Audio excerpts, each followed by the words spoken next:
साथियों नमस्कार। उम्मीद करता हूँ आप लोग अच्छे होंगे।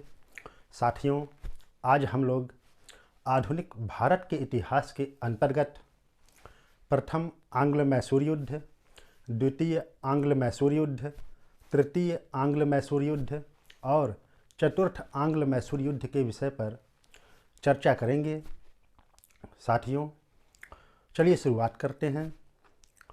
हम लोग प्रथम आंग्ल मैसूर युद्ध जो सन 1767 से 1769 ईस्वी के बीच लड़ा गया था से शुरुआत करते हैं। यह युद्ध अंग्रेज़ों की आक्रामक नीति का परिणाम था। हैदर अली ने अंग्रेज़ों को करारा जवाब देने के उद्देश्य से मराठे और निजाम से संधि करके एक संयुक्त सैनिक मोर्चा बनाया था। हैदर अली के नेतृत्व वाले मोर्चे ने अंग्रेज़ों के मित्र राष्ट्र कर्नाटक पर आक्रमण भी किया था, परंतु 1767 ईस्वी के इस युद्ध में हैदर अली और निजाम पराजित हो गए थे। निजाम हैदर अली का साथ छोड़कर अंग्रेज़ों की ओर चला गया और हैदर अली ने मंगलौर पर आक्रमण कर मुंबई से आई प्रशिक्षित अंग्रेजी सेना को भी पराजित करके और उन्हें मद्रास तक पीछे ढकेल दिया था। सन 1769 ईस्वी में अंग्रेज़ों ने हैदर अली की शर्तों पर मद्रास की संधि की थी, जिसकी शर्तों के अनुसार दोनों पक्षों ने एक दूसरे के जीते हुए प्रदेशों को छोड़ दिया था। इस तरह प्रथम आंग्ल मैसूर युद्ध समाप्त हो गया। साथियों, अब हम लोग द्वितीय आंग्ल मैसूर युद्ध की चर्चा करेंगे। सन 1780 ईस्वी से शुरू हुआ था और 1784 ईस्वी तक यह युद्ध लड़ा गया। इस युद्ध के समय एक बार फिर हैदर अली ने निजाम और मराठों से अंग्रेज़ों के विरुद्ध संधि कर लिया था और सन 1773 ईस्वी में अंग्रेज़ों ने मैसूर में स्थित फ्रांसीसी कब्जे वाले माहे पर आक्रमण करके अधिकार कर लिया था, जो हैदर अली के लिए एक खुली चुनौती थी। सन 1780 ईस्वी में हैदर अली ने कर्नाटक पर आक्रमण करके द्वितीय आंग्ल मैसूर युद्ध की शुरुआत कर दिया था। उसने अंग्रेज जनरल बेली को बुरी तरह से पराजित करके आरकाट पर अधिकार कर लिया था। सन 1781 में हैदर अली का सामना अंग्रेज जनरल आयरकूट से हुआ था, जिसे वारेन हेस्टिंग ने हैदर अली के विरुद्ध ही भेजा भी था। आयरकूट ने पोर्टो नोवा के युद्ध में हैदर अली को परास्त अवश्य किया था, लेकिन इसका उसे कोई तात्कालिक लाभ नहीं मिल सका।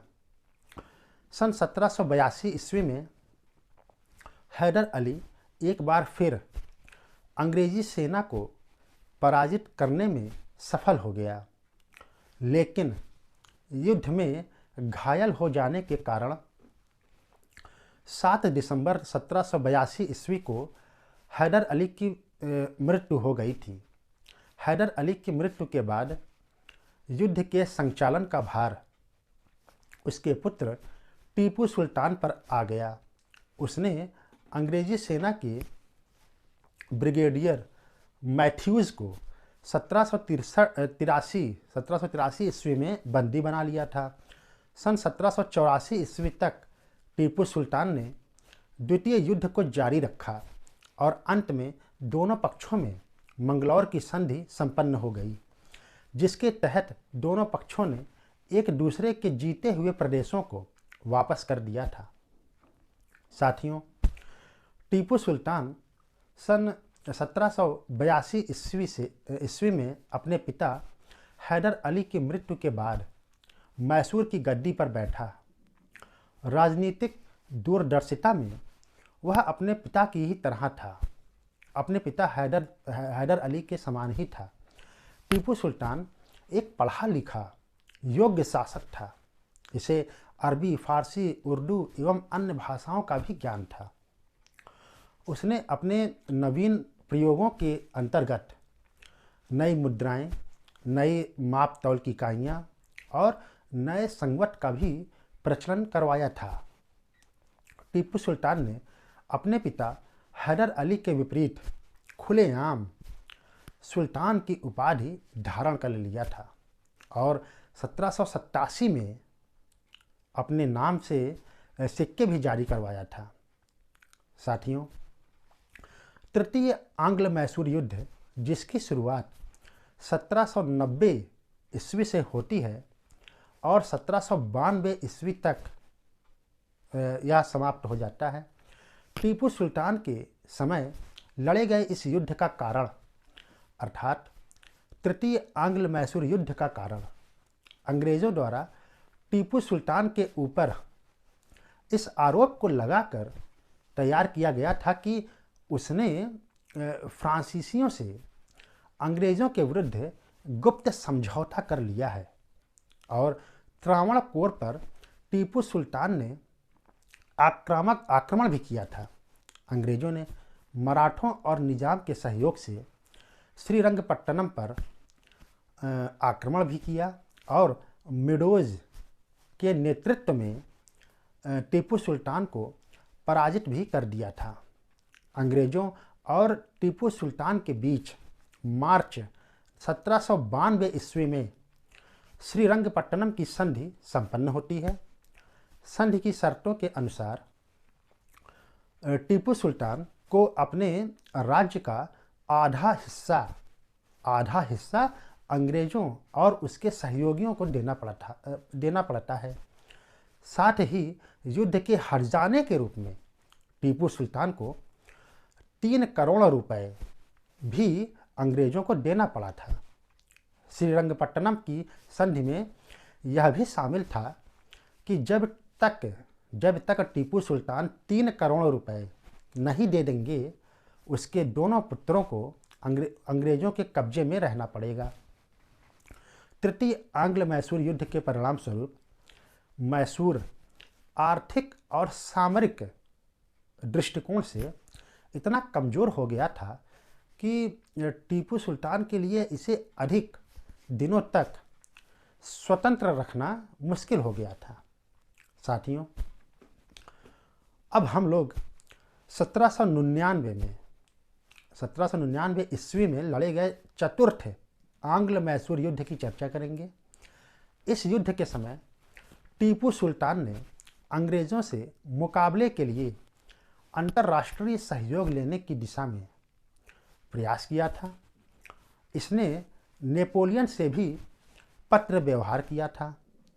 चतुर्थ आंग्ल मैसूर युद्ध के समय अंग्रेज़ों ने निजाम और मराठों से युद्ध में प्राप्त लाभ को 3 बराबर हिस्सों में या भागों में बांटने की शर्त पर समझौता भी किया था। चतुर्थ आंग्ल मैसूर युद्ध के समय अंग्रेजी सेना को वेलेजली हैरिस और स्टुअर्ट ने अपना नेतृत्व प्रदान किया था। 4 मई 1799 ईस्वी को टीपू सुल्तान ने संयुक्त अंग्रेजी सेना से बहादुरी के साथ लड़ा और मारा गया। इस तरह मैसूर की स्वतंत्रता का इतिहास उसके द्वारा अंग्रेज़ों के विरुद्ध संघर्ष के गौरवशाली अध्याय का समापन हो गया। अंग्रेज़ों ने मैसूर की गद्दी पर फिर से आडियार वंश के एक बालक कृष्ण राय को बैठा दिया था और कनारा, कोयम्बटूर और श्रीरंगपट्टनम को अपने राज्य में मिला लिया था। मैसूर को जीतने की खुशी में लॉर्ड समाज द्वारा वेलेजली को मार्क्विस की उपाधि प्रदान किया गया था। साथियों, इस प्रकार हम संक्षेप में देखते हैं तो पाते हैं कि प्रथम आंग्ल मैसूर युद्ध का समापन मद्रास की संधि से होता है, जो हैदर अली और अंग्रेजों के बीच ही होता है। इसी प्रकार द्वितीय आंग्ल मैसूर युद्ध का समापन मंगलौर की संधि से होता है और यह भी अंग्रेजों और हैदर अली के बीच ही होता है। तृतीय आंग्ल मैसूर युद्ध का समापन श्रीरंगपट्टनम की संधि से होता है और यह भी संधि टीपू सुल्तान और अंग्रेजों के बीच होता है। और चतुर्थ आंग्ल मैसूर युद्ध का समापन टीपू सुल्तान की मृत्यु के साथ ही समाप्त हो जाता है। साथियों, आज हम लोगों ने आंग्ल मैसूर युद्ध या आंग्ल मैसूर के बीच चारों प्रकार के संघर्षों पर चर्चा किए हैं। आने वाले वीडियो में हम लोग यूरोपीय वाणिज्य कंपनियों के भारत आगमन पर चर्चा करेंगे। साथियों, इसी के साथ मेरा आप सभी को नमस्कार।